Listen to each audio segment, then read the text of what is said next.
बात जहां तक पहुंच रही है, नागपुर की इस महान भूमि, दीक्षा भूमि के आप तमाम आदरणीय बुजुर्गों का, हमारी माताओं बहनों का, नौजवान साथियों का, इस शहर के एक एक वासिंदे का, चाहे वो दुकानदारी करते हों, खेती करते हों, बिजनेस करते हों, नौकरी करते हों, मेहनत मजदूरी करते हों, अपने खून पसीने की कमाई से अपने परिवार का भरण पोषण करने वाले आप तमाम आवाम का क्रांतिकारी अभिनंदन करता हूं, आपको जय भीम कहता हूं। बगल से एक साथी कह रहे थे, कन्हैया जी नारा लगा दीजिए। मुझे बहुत थोड़ी सी मराठी आती है, मला मराठी येत नहीं, पर मुझे 2-3 स्लोगन जरूर आता है। डॉक्टर बाबासाहेब भीमराव आंबेडकरांच्या, छत्रपती शिवाजी महाराजांच्या, क्रांती ज्योति ज्योतिबा फुलेंच्या, बस इतनी ही मराठी आती है। साथियों, हाँ, आप अपना जोश थोड़ा 20 तारीख तक बचा के रखिए।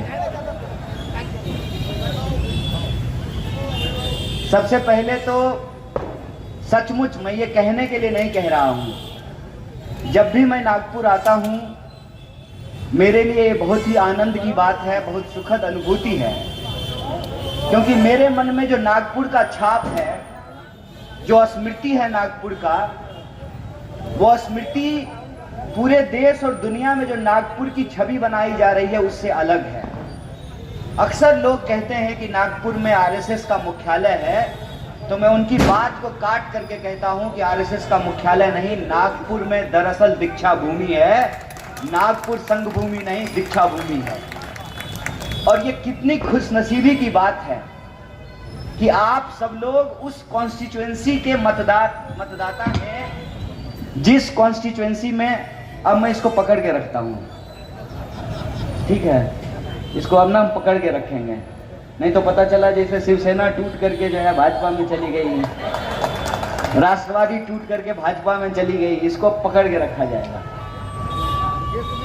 सचमुच ये बहुत खुशनसीबी की बात है कि आप लोग उस कॉन्स्टिट्यूएंसी के वोटर हैं, उस कॉन्स्टिट्यूएंसी के मतदाता हैं जिस कॉन्स्टिट्यूएंसी में दीक्षा भूमि है। ये अपने आप में बड़ी खुशनसीबी की बात है। और हमसे पहले तमाम स्पीकर ने, सबने संविधान को बचाने पे जोर दिया, सबने डॉक्टर बाबा साहब भीमराव अंबेडकर को याद किया, सबने इस देश में जो ऊंच नीच और भेदभाव वाली व्यवस्था है उसके खिलाफ समता मूलक समाज की वकालत की। तो वो समता मूलक सिद्धांत हमारे देश के जिस ग्रंथ में है, वो ग्रंथ हमारा संविधान है, और उस संविधान के रचयिता डॉक्टर बाबा साहब भीमराव अंबेडकर की यह भूमि है। तो यह आपके लिए सबसे गर्व की बात है, यह आपके लिए सबसे आनंद की बात है, यह गर्व की बात है। इसका मतलब यह है कि यह जिम्मेवारी की भी बात है। और मैं आपको धन्यवाद कहना चाहता हूं, तहे दिल से आपका शुक्रिया अदा करना चाहता हूं कि 400 का नारा लगा करके जब खुल्लम खुल्ला भाजपा के नेता ये कहने लगे कि हम संविधान बदलेंगे, जब भाजपा के नेता खुल्लम खुल्ला जंतर मंतर पर देश की राजधानी दिल्ली में संविधान की कॉपियां जलाने लगे, तब विदर्भ के लोगों ने, वो विदर्भ की मिट्टी जहां पे संत महात्मा पैदा हुए, वो विदर्भ की मिट्टी वर्धा में जहां महात्मा गांधी की कर्म भूमि है, जहां पर आश्रम है, सेवाग्राम है, जहां पर वो विदर्भ की मिट्टी जहां राष्ट्र संत तुकरे जी महाराज पैदा हुए हैं, वो विदर्भ की मिट्टी जहां से एक आंदोलनकारी और क्रांतिकारी पैदा हुए हैं, उस विदर्भ की मिट्टी के लोगों ने 400 के उस गुब्बारे को पंक्चर करने का काम किया है और संविधान के पक्ष में संविधान को बचाने के लिए एक शानदार मैंडेट विदर्भ के लोगों ने दिया है। ये जिम्मेवारी अभी समाप्त नहीं हो जाती है। इस जिम्मेवारी को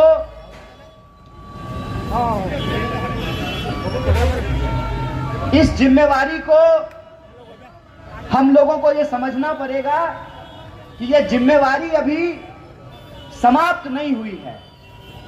इस जिम्मेवारी को हम लोगों को अंतिम मुकाम तक पहुंचाना है। और वो मुकाम क्या है? वो मुकाम ये है साथियों कि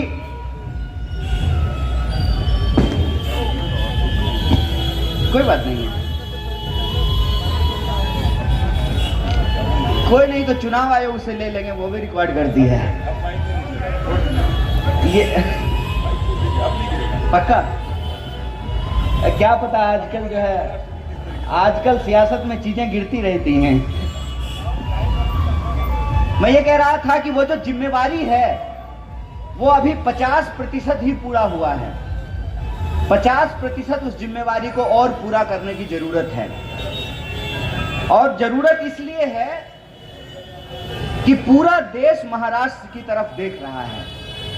पूरा देश उम्मीद भरी नजरों से महाराष्ट्र की तरफ देख रहा है कि महाराष्ट्र के लोग आने वाली 20 तारीख को क्या फैसला लेते हैं। क्या महाराष्ट्र के लोग, महाराष्ट्र के मतदाताओं के साथ जो गद्दारी की गई, उनके चुने हुए आमदार को खरीदा गया, चुनी हुई सरकार को पलटी गई, रात को, आधी रात को, 12 बजे रात को बैठ करके महाराष्ट्र में सरकार बनाने की मीटिंग की गई, जिस मीटिंग में अदानी स्वयं मौजूद थे। यह जो महाराष्ट्र के साथ छल कपट हुआ है, महाराष्ट्र के साथ जो यह धोखाधड़ी हुई है, महाराष्ट्र के लोगों के साथ जो उनके नुमाइंदे हैं, जो उनके प्रतिनिधि हैं, उन्होंने जो गद्दारी की है, क्या महाराष्ट्र के लोग उस गद्दारी का हिसाब लेंगे कि नहीं लेंगे? यह देश की जनता आपकी तरफ देख रही है और इसका फैसला आपको 20 तारीख को करना है। और मेरा यह मानना है कि इस देश में जब जब अंधकार फैलता है, इस देश में जब जब अन्याय फैलता है, इस देश में जब जब नफरत फैलता है, तो इस देश को, इस राष्ट्र को महाराष्ट्र के लोगों ने रोशनी दिखाने का काम किया है, रास्ता दिखाने का काम किया है। और आप यह बात बखूबी जानते हैं कि आज हमारे साथ, हमारे देश में हो क्या रहा है। आप लोगों ने एक न्यूज सुना होगा, गुजरात में एक नकली जज, ध्यान से सुनिएगा, गुजरात में ये हो सकता है, गुजरात में एक नकली जज एक नकली कोट लगा करके फैसले सुना रहा था। गुजरात में एक आदमी नकली टोल प्लाजा लगा करके नकली टोल टैक्स वसूल रहा था। गुजरात का एक आदमी पीएमओ का अधिकारी बन करके, यहां पर सिपाही लोग खड़े हुए हैं, दरोगा जी खड़े हैं, अगली बार कोई कहे कि हम पीएमओ का अधिकारी हैं, उसका आई कार्ड जरूर चेक कीजिएगा, क्योंकि आजकल बहुत सारे नकली पीएमओ के अधिकारी घूम रहे हैं। पीएमओ का नकली अधिकारी बन करके पूरा देश में बॉडीगार्ड लेकर के घूम लिया। गुजरात के अंदर नकली ईडी का अफसर बन करके असली ईडी का रेड मार करके लोगों से घूस वसूल रहा था। यह सब हमारे पड़ोसी राज्य में हो रहा था। और मेरा यह मानना है कि यह जो पड़ोसी राज्य में हो रहा था, उसका असर महाराष्ट्र में भी दिखना शुरू हुआ है। उसका असर ऐसे महाराष्ट्र में दिखना शुरू हुआ है।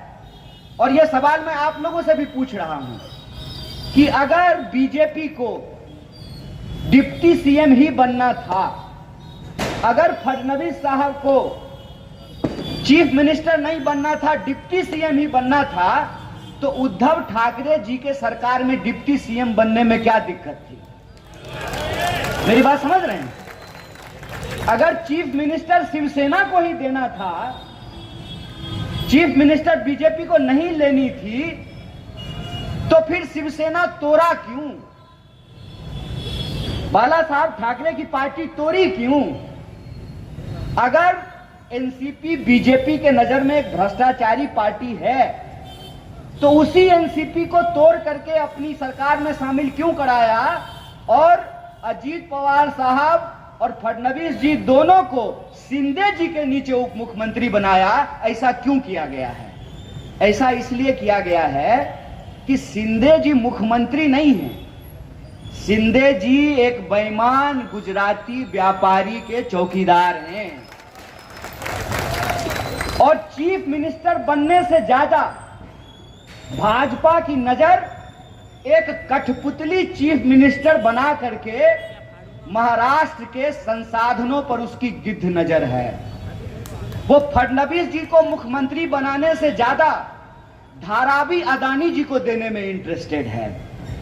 बीजेपी अपना मुख्यमंत्री बनाने से ज्यादा उसकी नजर नासिक पर है, पुणे पर है, नागपुर पर है, नवी मुंबई पर है। चाहे महाराष्ट्र का उत्तरी इलाका हो, उत्तर महाराष्ट्र हो, या समुद्री इलाका हो, कोंकण का इलाका हो, चाहे मराठवाड़ा हो या विदर्भा हो, वो यहाँ की संपत्ति लूट करके अपने दोस्त के तिजोरी को भरना चाहता है। इसीलिए पहला सवाल तो यह है कि इस बार 20 तारीख को जब आप चुनाव देने के लिए जाएं, आप वोट देने के लिए जाएं, तो आपको गद्दारों से हिसाब करना है। दूसरी चुनौती वो है कि वो यहाँ के संसाधन लूट करके अपने दोस्त के खजाने में पहुंचाना चाहते हैं, तो आपको अपना भविष्य, अपने बच्चों का भविष्य और अपने आने वाली पीढ़ी के सपनों को बचाना है। यह आप जिम्मेवारी आपको लेना पड़ेगा।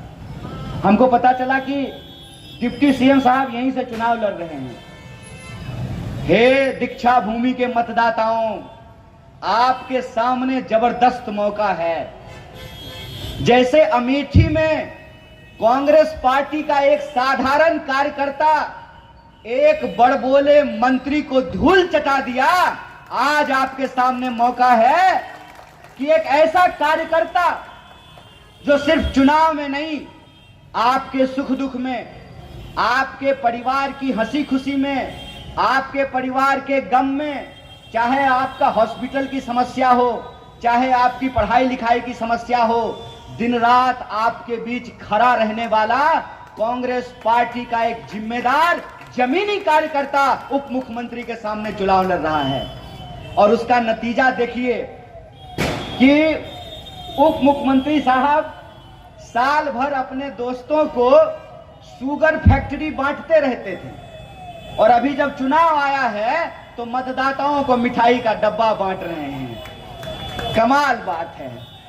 अपने दोस्त को बांट रहे हैं पोर्ट, अपने दोस्त को बांट रहे हैं एयरपोर्ट, अपने दोस्त को दे रहे हैं कोयले की खदान, अपने दोस्त को दे रहे हैं बिजली की फैक्ट्री, अपने दोस्त को दे रहे हैं शुगर की फैक्ट्री, और हमको दे रहे हैं मिठाई का डब्बा।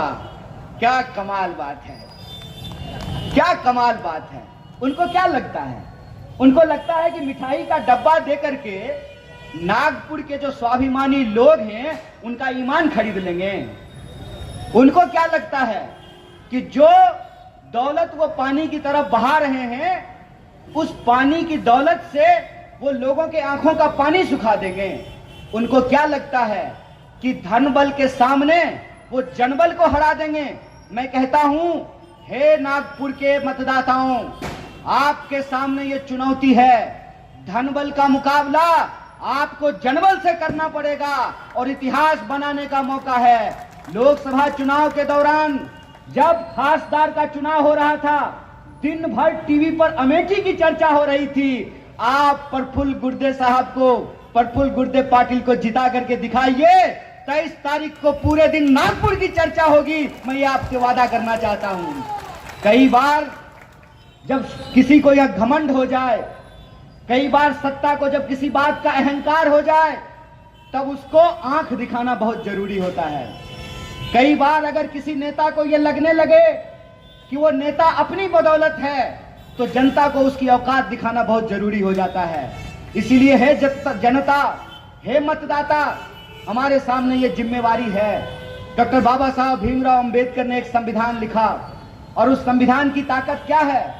उस संविधान की ताकत यह है कि एसपी का वोट भी एक, क्या मैडम गलत बोल रहे हैं, सिपाही का वोट भी एक, मुख्यमंत्री का वोट भी एक, और चपरासी का वोट भी एक, महिला का वोट भी एक, और पुरुष का वोट भी एक, महल में रहने वाले का भी वोट एक, और झोपड़ी में रहने वाले का भी वोट एक होता है। ये संविधान की ताकत होती है। और इस संविधान की ताकत को कुछ लोग जो सत्ता में बैठे हुए हैं वो नजरअंदाज कर देना चाहते हैं। उनको लगता है चंदा दो धंधा लो, स्कीम के तहत वो अपना सूटकेस भर करके लोगों का ईमान खरीद लेंगे। साहब, आप आमदार खरीद सकते हैं, आप खासदार खरीद सकते हैं, लेकिन आप इस देश के नागरिक को नहीं खरीद सकते हैं, आप महाराष्ट्र नहीं खरीद सकते हैं। इसीलिए मैं आप सबसे ये आग्रह करने के लिए आया हूं। मुझे लगता है कि महाराष्ट्र की तरफ पूरा देश एक बदलाव की उम्मीद से देख रहा है। बोलिए, आप बदलाव चाहते हैं कि नहीं चाहते हैं? आप परिवर्तन चाहते हैं ना? ये जो बदलाव की उम्मीद है, उस बदलाव की उम्मीद की दीपक को, उसकी रोशनी को आगे बढ़ाने के लिए जरूरी है कि आज हमारे वक्त में जो साजिश की जा रही है उसको भी जरा गौर से समझा जाए।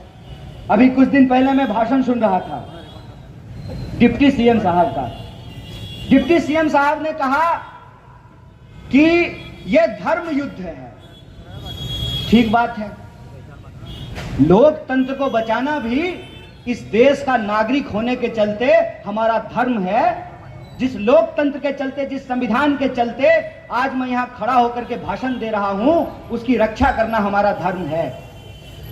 अगर यह धर्म युद्ध है और धर्म को बचाने का सवाल है, जो भी नेता आपके सामने धर्म बचाने का भाषण देता है उससे बस एक बात पूछना है, एक्सक्यूज मी सर, आप धर्म बचाना चाहते हैं, 1 मिनट आपका चाहिए, बस ये बता दीजिए कि धर्म बचाने की इस लड़ाई में आपका बेटा बेटी भी हमारे साथ चलेगा ना? समझे बात को?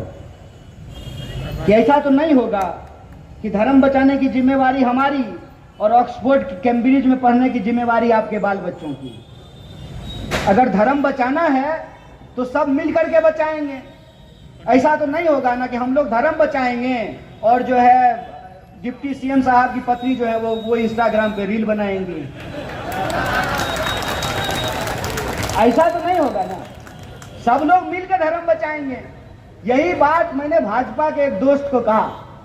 हमने कहा कि दोस्त, धर्म बचाना है तो चलो नेताओं के बच्चे भी धर्म बचाएंगे।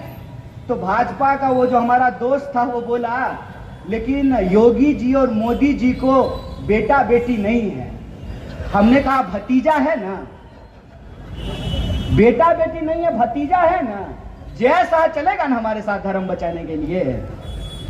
होशियारी कर रहे हो सर, होशियारी अब हम समझने लगे हैं। होशियारी हम इसलिए समझने लगे हैं कि डॉक्टर बाबा साहब भीमराव अंबेडकर ने कहा, ऑर्गेनाइज, एजुकेट, ऑर्गेनाइज, एजिटेट। संगठित हो, शिक्षित हो, संघर्ष करो। हमने आपका नमक खाया है, आपके टैक्स के पैसे से हमने पढ़ाई की है, आंख फोड़ करके हमने पीएचडी की है। तो अब हमको ये सियासत समझ में आती है, ये खेल समझ में आता है। यह खेल समझ में आता है कि उनका बेटा बीसीसीआई में आईपीएल में टीम बना रहा है और हमको कहता है कि ड्रीम 11 पर टीम बनाइए। बताइए, क्रिकेटर बनाने का सपना दिखा करके जुआरी बनाना शुरू कर दिया है। अब हमको समझ में आने लगा है कि इस देश के अंदर चल क्या रहा है। चल ये रहा है कि बहुत आसानी से हम भावुक लोग हैं, हम भारत के लोग हैं, हमारी दिल में भावनाएं होती हैं। हमारी भावनाओं को भड़का करके, हमारी भावनाओं का गलत इस्तेमाल करके हमसे हमारा हक और अधिकार छीना जाता है। हमारे बच्चों का भविष्य खत्म करके अपने बच्चों का भविष्य बनाया जाता है। इसीलिए मैं आपसे कुछ मोटा मोटा सवाल पूछता हूं। कहते हैं कि देश की अर्थव्यवस्था दुनिया की तीसरी सबसे बड़ी अर्थव्यवस्था बन गई है। बजाइए ताली, खुशी की बात है। लेकिन जरा प्रश्न कीजिएगा कि देश की, दुनिया की अर्थव्यवस्था है तीसरी सबसे बड़ी, तो वो 80 करोड़ लोग कौन हैं जो 5 किलो अनाज लेने के लिए लाइनों में लगे हुए हैं? समझे बात को? अगर तीसरी सबसे बड़ी अर्थव्यवस्था बन गई है तो ये 80 करोड़ गरीब लोग कौन हैं जिसके बारे में सरकार अपना सीना खुद ही फुला रही है? इसका मतलब देशवासियों का विकास नहीं हो रहा है। इसका मतलब देश के लोगों को रोजगार नहीं मिल रहा है। इसका मतलब देश के नाम पर अपने दोस्त की तिजोरी भरी जा रही है। मुझे बिजनेस से कोई दिक्कत नहीं है, खूब बिजनेस कीजिए, दिन दोगुना रात चौगुना बिजनेस कीजिए, लेकिन इस सवाल का जवाब दीजिए कि जितना नागरिक इस देश का अरबपति है, उतना ही नागरिक इस देश का वो इंसान है जो आज भी नाली में उतर करके हमारा कचरा साफ करता है, हमारी गंदगी साफ करता है। और प्रधानमंत्री कहते हैं कि ये आध्यात्मिक सुख है। चलिए न, हम भी तो आपके साथ मिल करके ये आध्यात्मिक सुख लेना चाहते हैं। अब मंदिर जाने का क्या है, हम और प्रधानमंत्री जो दोनों मिल करके नाली में उतरेंगे, कचरा निकालेंगे और आध्यात्मिक सुख लेंगे। क्या बात करते हैं सर, दुनिया चांद पे चली गई और अभी तक आप जो है नाली के गैस से चाय बना रहे हैं। क्या कमाल करते हैं। मैं आपसे कहता हूं, ये साजिश हम लोगों को समझना पड़ेगा। हमको समझना पड़ेगा कि क्यों कांग्रेस को बार बार बदनाम किया गया। कांग्रेस को इसलिए बार बार बदनाम किया गया कि मैं ज्यादा इतिहास में नहीं जा रहा हूं, मैं पंडित जवाहरलाल नेहरू, महात्मा गांधी, डॉक्टर बाबा साहब अम्बेडकर के जमाने में नहीं जा रहा हूं। मैं 10 साल पहले की बात आपको याद दिला रहा हूं। बताइए, 10 साल पहले एलपीजी का सिलेंडर कितने में मिलता था? 400। अब कितने का मिल रहा है? 10 साल पहले पेट्रोल कितने का मिल रहा था? अब कितने का मिल रहा है? तो महंगाई बढ़ी है कि घटी है? महंगाई बढ़ गई, बेरोजगारी बढ़ गई। 45 साल में देश के इतिहास में आज तक इतनी बेरोजगारी नहीं थी। एक बार भी भाजपा के किसी भी मंत्री या नेता के मुंह से रोजगार की बात नहीं निकलती है। अपना बच्चा ऑक्सफोर्ड में पढ़ रहा है, कैम्ब्रिज में पढ़ रहा है, इंस्टाग्राम पे बहुत बढ़िया रील बना रहा है, तो हमारे बच्चों को रोजगार मिले नहीं मिले उनको क्या फर्क पड़ता है। इसीलिए आज हमारे सामने अपना आत्मसम्मान बचाने का सवाल है, अपना रोजी रोटी कपड़ा मकान बचाने का सवाल है। और जब आप 20 तारीख को वोट देने के लिए जाएं तो यह बात अपने दिमाग में रख करके जाएं। एक बार मैं प्रधानमंत्री का भाषण सुन रहा था। प्रधानमंत्री जी ने कहा कि वोट देने के लिए जाइएगा तो एलपीजी सिलेंडर को पांव छू करके जाइएगा, प्रणाम करके जाइएगा। मैं कहता हूं कि इस बार भी जब जाइएगा 20 तारीख को वोट देने के लिए तो एलपीजी सिलेंडर को भी प्रणाम कर लीजिएगा और अपना स्मार्ट मीटर को भी प्रणाम कर लीजिएगा। जरा लोगों को बेवकूफ बनाने का देखिए कितना स्मार्ट तरीका है। कह रहे हैं कि जितना रिचार्ज कीजिएगा उतनी ही बिजली जलेगी। सही बात है।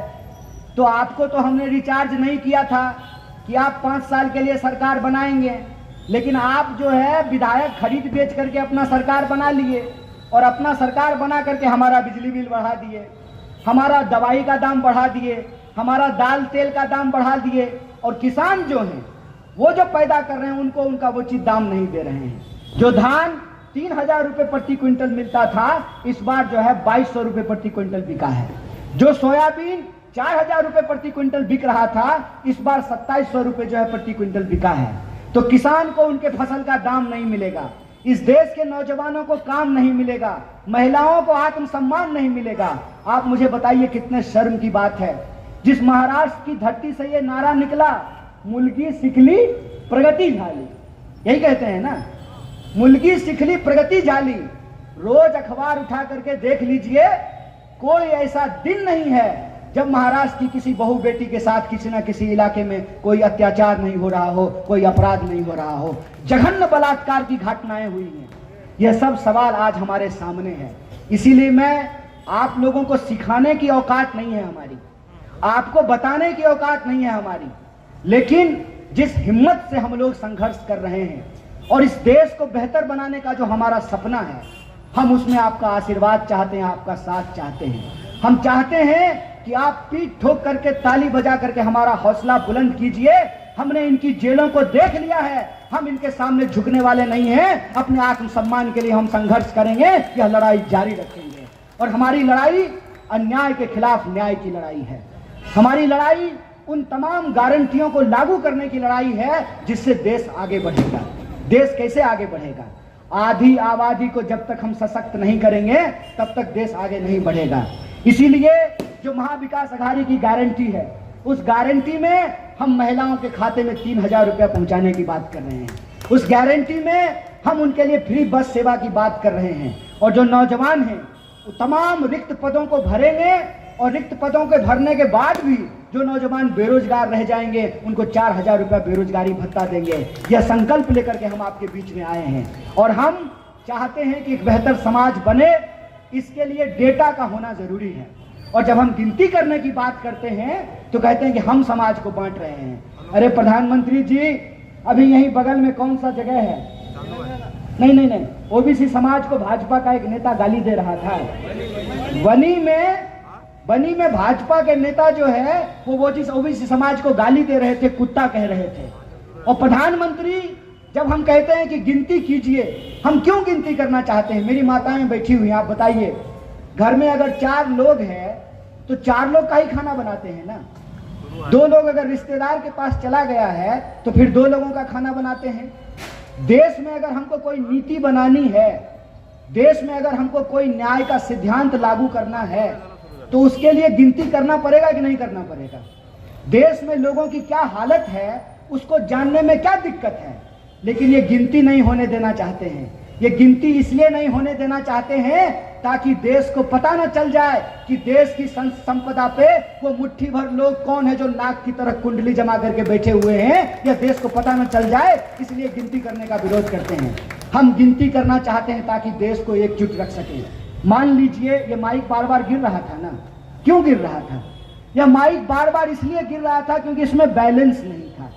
समाज में अगर अमीर अमीर होगा, गरीब गरीब होगा, एक तरफ लोग जो है अरबों खरबों रुपया उनके खाते में होगा और दूसरी तरफ मिनिमम बैलेंस नहीं रखने के चलते जिनका बैलेंस लगातार सेविंग अकाउंट में घट जाएगा, इससे देश की तरक्की नहीं हो सकती है। अगर हम देश की तरक्की चाहते हैं तो हमको देशवासियों की तरक्की करनी पड़ेगी और देशवासियों की तरक्की का रास्ता यह है कि सिर्फ मुट्ठी भर लोगों का विकास नहीं, पूरे समाज का विकास हमको करना पड़ेगा, सभी समाज का विकास हमको करना पड़ेगा। इसी संकल्प को लेकर के कांग्रेस पार्टी चल रही है, महाविकास आघाड़ी चल रही है। तो मैं आपसे ये निवेदन करने आया हूं कि आपके पास इतिहास बनाने का मौका है, ऐसा इतिहास कि पूरे देश में इसकी चर्चा हो कि एक तरफ धनबल था, भ्रष्टाचारियों, लुटेरों और गद्दारों की ताकत थी, दूसरी तरफ आम जनता थी, आम महिलाएं थे, आम नौजवान थे, बुजुर्ग थे, बच्चे थे, जिनके पास जो है, जिनकी ताकत प्रफुल्ल गुर्दे जी के पीछे था कि ये धनबल से नहीं जनबल से जो है उसको चुनाव हराने का काम किया है और नागपुर के लोगों ने इतिहास बनाने का काम किया है। यह उम्मीद मैं आप लोगों से करता हूं क्योंकि कांग्रेस पार्टी ने एक जमीनी कार्यकर्ता को, जो लोगों का नेता है, जो लोगों के बीच में रहता है, लोगों के सवाल को मुखरता से उठाता है, बुलंदी से उठाता है। और आज आप जानते हैं इस दौर में ईमानदारी के लिए खड़ा रहना आसान बात नहीं है, न्याय के लिए खड़ा रहना आसान बात नहीं है। जो न्याय के लिए खड़े रहते हैं उनको जेल जाना पड़ता है, उनको आरोप झेलना पड़ता है, उनके जो धंधे हैं, जो उनका बिजनेस है उसको नुकसान उठाना पड़ता है, उनके घर वालों को प्रताड़ित किया जाता है। इस दौर में भी अगर अन्याय के खिलाफ कोई न्याय का झंडा उठ करके खड़ा हुआ है तो मैं उम्मीद करता हूं कि नागपुर के लोग उनको अपना समर्थन देंगे और इस बार नागपुर में परिवर्तन होगा और इतिहास बनेगा। इन्हीं शब्दों के साथ मुझे पूरा उम्मीद है कि आप दीक्षा भूमि के लोग हैं, आप इतिहास जरूर बनाएंगे। मैं अपनी बात को समाप्त करता हूं। बहुत बहुत धन्यवाद, बहुत बहुत शुक्रिया। इनकलाब जिंदाबाद। जय हिंद, जय महाराष्ट्र।